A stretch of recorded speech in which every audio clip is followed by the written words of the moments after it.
that, I'd like to introduce former CBP Commissioner Mark Morgan. Thanks, Brandon. Look, I'll try to be brief here. I think already we put to rest that we absolutely have an unmitigated crisis along our southwest border that is the sole responsibility and cause of this administration, period. But let me talk about something I want to address. I want to address the ongoing, persistent spin, misdirection, hypocrisy, and quite frankly, blatant lies being told by this administration to the American people. And I really want to talk to our current DHS Secretary, Secretary Mayorkas. I want to address him personally, and I want to ask him, please, stop lying to the American people. He's repeatedly saying that our borders are closed and that they're secure. It's a blatant lie, and he knows it. He's out there saying that things are under control. It's a blatant lie. What they're doing is a shell game.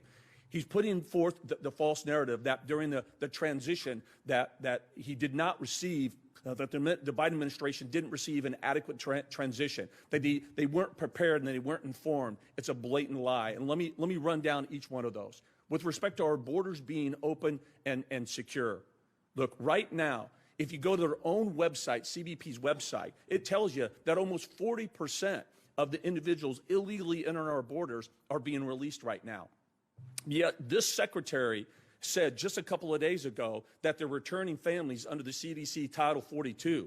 It's a lie. It's an intentional omission of a material fact, because the truth is the majority of families right now that illegally enter our borders are being released into the interior United States, never to be heard from again. And any single given day, 60 to 80% of families are being released. Just this week alone, I got data that they apprehended 1,200 family members and they released 900 the same day. And some of those weren't even given a notice to appear. So stop lying to the American people. Borders are secure. That's a joke. That's absurd. The day that this secretary said on national TV to the American people that our borders are secure, I promise you, he lost all 63,000 members of the Customs and Border Protection men and women, because they also know that's an absurd lie.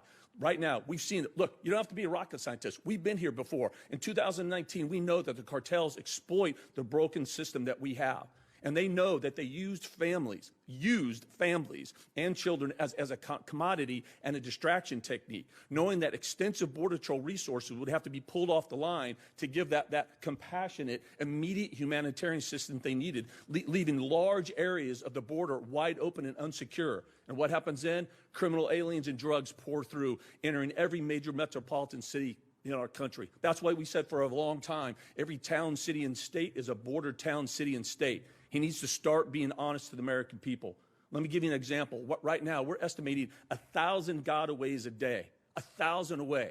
I hope that tomorrow the secretary gets asked what his definition of a secure border is, what his definition of an open border. Right now, if you're a family, the majority, you're coming in. If you're an unaccompanied minor outside of Mexico, you're coming in. If you are a previous enrollee in the Remain in Mexico program, they're actually bringing you back to the border and releasing you to the interior United States. You bet our borders are wide open. 1,000 gotaways a day are getting past the Border Patrol because they're being pulled off the line to address humanitarian needs. Think about that. And yeah, look, this is where I get a lot of hate mail. The truth is, a good portion of that, they're not upstanding citizens. They're criminals. They're rapists. They're murderers. They're child pedophiles. I could go on and on. That's the cold, hard truth. So our borders are not secure.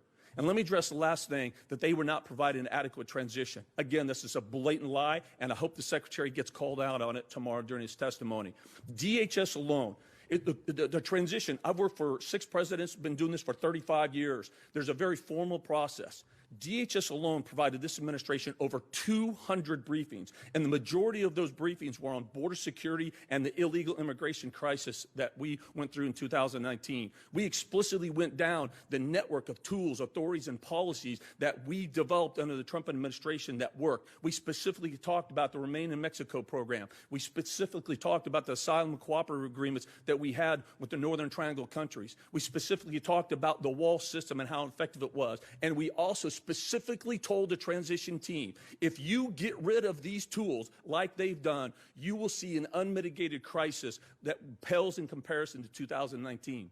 We told them that the Border Patrol facilities would be overwhelmed. We told them that HHS would be overwhelmed. We specifically told them. And anybody else who says that that's not true, they're lying. I was there. I was the acting commissioner at the time.